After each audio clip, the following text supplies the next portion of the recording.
Hello, and welcome to episode 5 of What If Civilization Started Over. We're going to get right into this one. And in this episode, I want to start with the first ever union between countries. And that is going to be between this country, which has had a bunch of names, as well as Qatar, which just formed. And these two countries are uniting because they basically have a shared hatred of Yemen and a shared hatred of the theocracy, which is now called Oman. And that's why they're uniting. But they also are both monarchies, as you can see. So we can also say they're uniting because of like a family marriage. You know how that usually happens in monarchies. And they will be moving their capital to signify their new unity. They will be moving their capital to this city, which was part of the desert country, but it's kind of the most central city in the country, and so that's why they're moving it there. And this country is going to be called Saudi Arabia now, because I feel like that's an obvious one. Actually, I'll just call them Arabia. That's probably a better idea. Okay, now we're going to go to India, because they are basically having a population boom, partially because their religion, which is a state religion, encourages population growth, let's say. And so they are going to just naturally discover a lot of land, almost to the southern tip of India, but not quite, at least for now. And they kind of keep pushing eastward, but also there's like thick jungles here, so they don't really go that far. So they'll go that far into Southeast Asia. They also will obviously spread to here. They're not just exploring it by... I mean, they are exploring it by accident, but they're not just exploring it for the sake of exploring it, is what I meant to say. So they colonize the land, and India's population, obviously, as I just said, is booming like never before, as they quickly become the most populous and probably the most powerful country in the entire world, with new cities popping up all over, like so. So their population isn't. So that could cause some bad stuff further down the line. Yemen and Oman, although this is a new Oman, they still hate each other. They still want to go to war with each other. And they still will go to war with each other, as Oman basically claims that Yemen is mistreating people of their religion who live within Yemen, and they basically send troops in under the guise of protecting their religion. And Yemen obviously fights back, but Oman might or might not have some backing from India. Oman is not necessarily an Indian proxy, but they are close allies. But Saudi Arabia has something to say about this, as they start their own invasion of Yemen to take these two cities. And this city is like quite important and prestigious. So you'll see what they want to do with this city. But for now, they just take those cities and don't do anything. And eventually, they sign a treaty with Yemen where they get those cities. And in exchange, they start attacking Oman instead. And with this, Oman is going to be slowly pushed out of Yemen. They're not withdrawing, but they are getting pushed out, as their capital is going to go under siege. So India is going to start supplying them more directly, and obviously with Indian troops, it's going to go pretty well for Oman, as they start pretty much destroying both Saudi Arabia and Yemen. I keep calling it Saudi Arabia. It should just be called Arabia, but whatever. But then India has sent all their troops over there, and if you remember, their capital is way over here. And while this war is going on, their king, or who's actually not a king, he's called like the Pope, basically the Pope, he dies, and his son becomes the next ruler. And you might notice, these guys are not supposed to be a monarchy. They're supposed to be a theocracy, which is not supposed to be hereditary. But these guys just made it hereditary. And so a group of people in the east of the country, which is actually a large portion of the country, but it's pretty much the least populated because these are the people who had just moved here, like only about a generation ago, these guys moved here, and these cities just recently popped up. But these guys are like, we don't want a monarchy, we're going to found our own theocracy. India's entire army is over here, so they don't really have the bandwidth to break away, so these guys are able to make their new country, which is even more of a theocracy than these guys. India will now start withdrawing their military because they want to take these guys on. But right as they do, a third power will come. And this will be even worse for India by like a significant amount. Pretty much all of India's important population centers and like a lot of India will break away. And these guys are the opposite of the East Indians who just broke away. I'm going to call these guys West Indians, and these guys are now Pakistan. These guys are basically want a secular country. Actually, I think it would be funnier if their city was like their capital's in the West. So West India basically wants to be a secular monarchy. They don't like that these guys are too religious because these guys had made some concessions. Pakistan had made some concessions to East India in terms of making themselves even more theocratic to try and appease these guys, and these guys still broke away. While these guys say, we don't want a theocracy. So, kind of some interesting tensions here. But now Pakistan has to fight against both of the two Indian countries who strike a very, very uneasy alliance to help fight against Pakistan. But Pakistan does have a majority of the military. And so they will start invading into both of these countries quite easily. And unfortunately for these countries, especially East India, their capital is almost immediately going to get completely encircled. West India is actually faring a little better. Either way, though, it's bad news for Oman, but for them, as soon as they stop receiving military aid, they agree to sign peace. Saudi Arabia doesn't demand any territory; they just demand some war reparations. Actually, technically, it's indemnities, not reparations, because it's not like, oh, you destroyed our stuff. It's just we won the war. Also, Socotra was supposed to go to Yemen at the end of the war. So Yemen and Oman both grow in power. I also don't like this border, so we're going to give Oman a little bit more territory. This is territory they would have canonically demanded from Yemen in exchange for their peace. Okay, let's go back to the Indian subcontinent, because the war is not done. Instead, it's just beginning, as Pakistan is actually quite strong, and they just took the East Indian capital, and it looks like they're going to actually pretty much capitulate East India, and with that, West India is not going to be able to survive. But for now, West India is actually doing pretty well for themselves, as there's like kind of a single front line.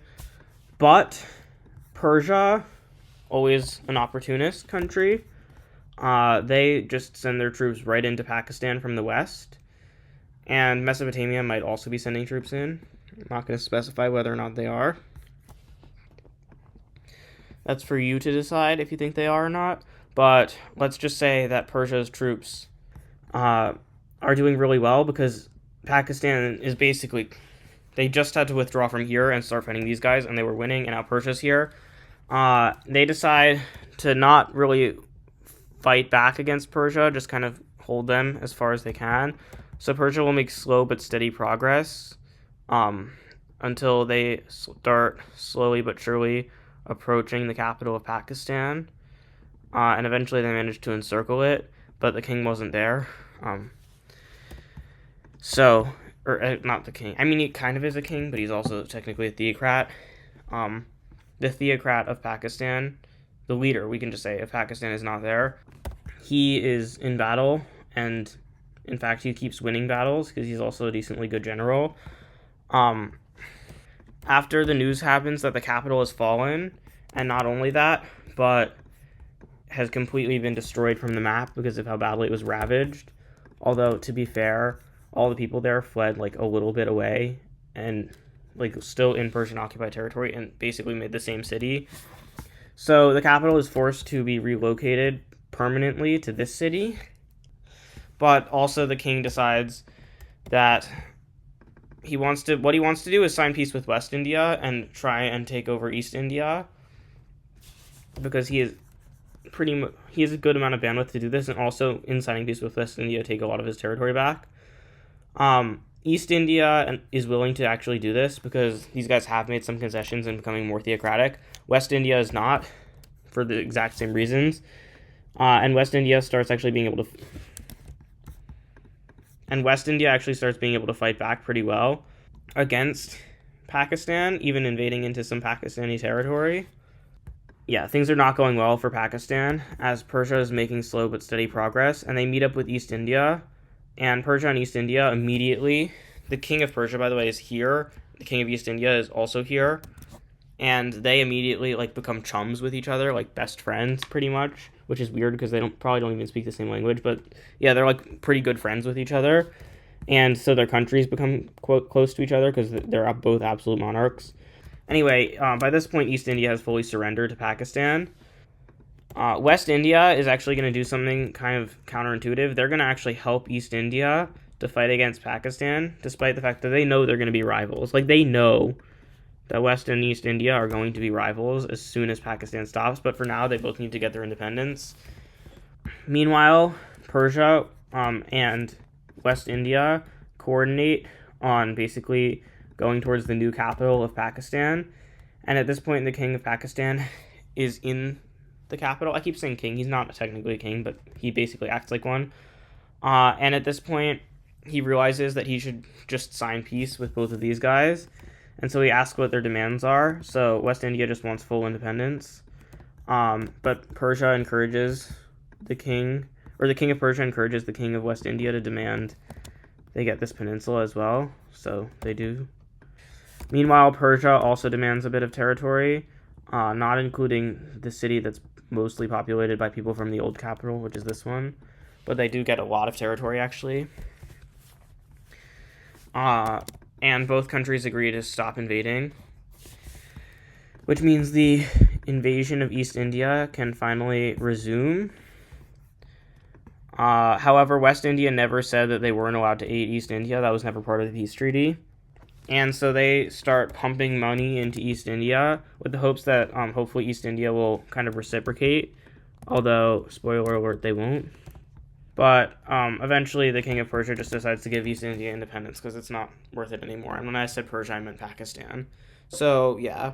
And in case that wasn't bad enough, after this guy's death, he actually, in his will decide to split up his realm, I'll say, into two. One of which is the Pakistani realm is a monarchy, and then the North Indian realm, which I'll say is this rose color that goes right around that city. The North Indian realm is given to his firstborn son because he wants his firstborn... Sorry, the Pakistani realm is given to his firstborn son because he wants his firstborn son to get land, so this becomes a secular monarchy, and this land inherits the theocratic status. Actually, switch the around. Pakistan keeps being a theocracy. These guys become a monarchy with this guy's dynasty. So we just got 3 new countries in India. Oh, and I completely forgot because I got distracted by the war in India. These guys were actually supposed to move their capital down to here because this is an important, prestigious city, and this is just a random city in the middle of nowhere. Also, despite these guys being technically secular monarchies, they all the people here are still of the same religion. And North India will actually continue financing exploration down the Southeast Asian coast with the hopes of basically finding something. They never do, but they start having some settlements over here, so maybe that'll be something at some point. Okay, we focused a lot on the east. Let's go west now. South Egypt has been here for a while, and they haven't really done anything, and today's the day that's going to change because they are going to get invaded by Eritrea, which is no longer that much of a military country. It's kind of just a normal monarchy now, but they kind of want to flex their muscles. So they pretty much clean up South Egypt, with North Egypt only coming in at the end after they realize it's over for South Egypt. They never wanted to aid South Egypt, but yeah, South Egypt, I never really thought they were that important of a country, so yeah, they're gone. Let's see how they get divided up. And this is an actual peace treaty, not just like happenstance, which is what it often was. This city is extremely important, and it's the reason that Eritrea gave up so much land, by the way. They really wanted this city, and North Egypt was currently occupying it and knew how much Eritrea wanted this city, because if you'll remember from a while back, this city was the one that was an Eritrean port city that South Egypt, when it was just called Egypt, had to give to Eritrea, and so they had like an exclave here. It's this city, so Eritrea really cared about this city, whereas North Egypt didn't, so they kind of held it as a bargaining chip. Go to Anatolia, because they have a dream, and that dream is to become the most powerful country in the world, And in order to become the most powerful country in the world, they need to do some exploring and expanding. So that's exactly what they do, as they discover a lot of Greece. And then they team up with the Italians to discover the back half of Greece, as well as into some of the southern parts of the Balkan Peninsula, and immediately start colonizing all of this newly discovered land. I just realized they're quite similar color to Italy. Hopefully that doesn't become a problem. Italy will actually make an exclave here, whereas Anatolia will take all of this land, and both of them will have at least one new city popping up. And by the way, the city threshold is about 50,000 now, in case you're curious. Anatolia has like 10 cities pop up, whereas Italy only has one. You know who's trying to expand? Sicily. Because they hate Carthage so much that they're literally willing to do anything to get back at Carthage. And that includes exploring all the way up to the Pyrenees, as well as colonizing most of this. And just like that, the Iberian Peninsula has been fully colonized almost overnight, as a few more cities pop up, and they're all Sicilian nominally, but like these guys have a very different culture. Okay, this is, I think, a shorter episode, but I might be wrong. But either way, I kind of feel like a lot of interesting stuff has happened. So I want to start wrapping things up. But one more thing is going to happen, which is that I'm going to go to the religion layer, which is that the religion that exists in Carthage is going to try and organize the religion. And in response, obviously, Sicily will reciprocate that. And actually, something interesting that will happen is Italy immediately joins the Sicilian religion. So 2 more religions have just popped up. Yeah, with that, I think I'm going to end the episode. So thank you for watching, and I'll see you in the next one. Bye.